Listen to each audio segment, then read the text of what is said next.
আমি মোহাম্মদ সাগর মণ্ডল, গাজীপুর জেলা কমিটির সহ সাধারণ সম্পাদক। একসময় আমার পদটা ছিল সাধারণ সম্পাদক। নাসিরউদ্দিন পিন্টুর কারণে আমাকে ওইখান থেকে বার করে সহ সাধারণ সম্পাদক পদটা দেয়। আর ওনার মূল উদ্দেশ্য হলো, উনি কিছুদিন আগে গাজীপুর জেলা কমিটির সাধারণ সম্পাদক হতে চাইছিল, ওনাকে ওইখানে দেওয়া হয় নাই। সেই ক্ষেত্রে উনি বিভ্রান্তি সৃষ্টি করতেছিল। তারপরে ওনাকে কেন্দ্রীয় কমিটিতে দেওয়া হয়। কেন্দ্রীয় কমিটিতে দেওয়া হয় কার্যকরী সদস্য থাকার জন্য ওনাকে আমরা বলি, কিন্তু উনি ওটা মানবে না। উনি ভালো একটা পদ চাচ্ছিল, সেই পদটা না দেওয়ার কারণে আজকে উনি এগুলা করতেছে। উনি আমাদের গাজীপুর জেলা কমিটির প্রধান উপদেষ্টা থেকে এসে আবার সাধারণ সম্পাদকের পদ নিয়ে অনেক বিভ্রান্তি সৃষ্টি করছিল। আসলে ওনার উদ্দেশ্য কি জানেন? উনি চেয়ারকে ভালোবাসে, সংগঠনকে ভালোবাসে না।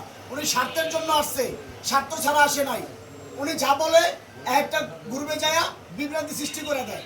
সেই কারণে আমি বলতে চাই 64 জেলার প্রান্তীয় কলেজের ভাইদের কাছে, ওনাকে প্রত্যেকটা গ্রুপ থেকে বিচ্ছিন্নভাবে ওনাকে লিভ দেওয়া হোক, এটা আমার দাবি। গাজীপুর জেলা কমিটির পক্ষ থেকে আমি এটা আপনাদের কাছে বললাম। আমার আপনারটা অবশ্যই আপনারা রাখবেন। ধন্যবাদ। আসসালামু আলাইকুম।